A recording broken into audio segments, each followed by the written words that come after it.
Lakers don't get back. Caruso with the hammer. So unahin muna natin ang Game 3 ng Los Angeles Lakers kontra Oklahoma City Thunder sa home court ng Lake Show mga kaibigan. Kung saan pinalamang lang ng defending champion ang purple and gold sa first half, pagdating ng second half ay tambak malala ang inabot ng home team sa visiting team. Literal na dinurog malala ng OKC ang Lakers sa mismong teritoryo ng LA sa Game 3. Panalo na naman ang Thunder 3-0 na ang series pabor sa dating kampiyon. Ito yung sinabi na natin mga kaibigan na kahit sabihing magiging patas ang call ng mga officials, ay mahihirapan pa rin talaga ang Lakers na manalo sa series versus OKC. Sinabi na natin na sobrang napakalalim ng lineup ng Thunder kumpara sa lineup ng Lakers na walang Luka. At hindi excuse ang hindi paglalaro ni Luka sa Lake Show kasi hindi rin nakapaglaro si Jalen Williams ng Oklahoma. No problem lang para sa defending champion kasi malalim talaga sila lahat, pwedeng kumana mga bangkong player nila, maaasahan lahat.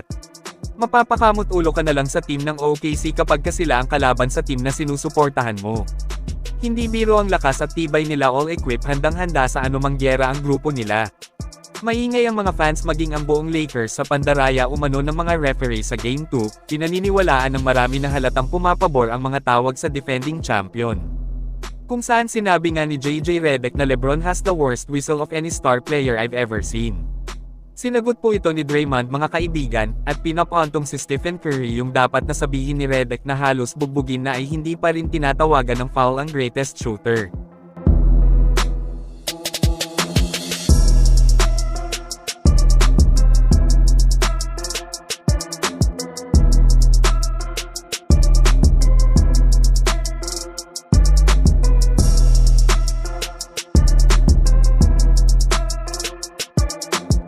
Sinabi rin natin na delikadong masweep ang Lakers na series na ito, ngayon mukhang malapit nang mangyari kasi isang panalo na lang sa Game 4 ay mawawalis na sila.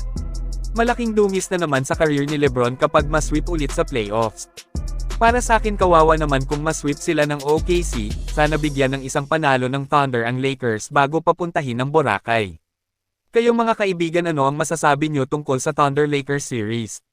Mag-comment lang. Bago tayo magpatuloy sa napakagandang balita at kakaibang senyales ng Dubs na gustong iparating sa lahat para sa susunod na season, ay subukan nyo pong maglaro sa NotGo, hindi ito isang sugal, hindi kailangan ng puhunan para kumita mga kaibigan.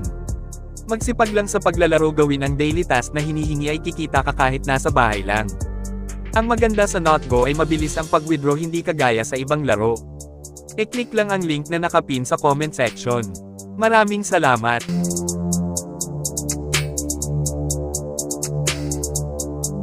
Ngayon ay dito na tayo sa napakagandang balita para sa Golden State Warriors.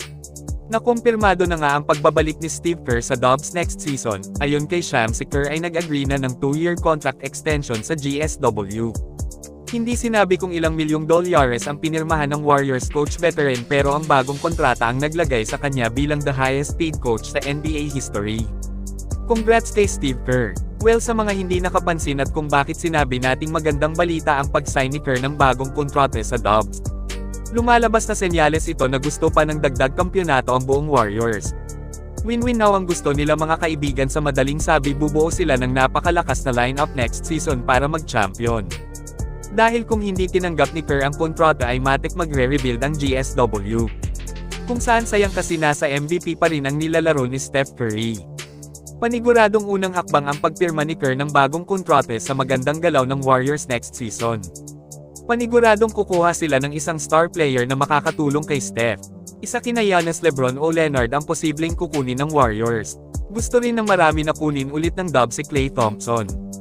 Kahit sino kina LeBron, Giannis o Kawhi Leonard ang makuha, matik magiging nakakatakot ang lakas ng Golden State.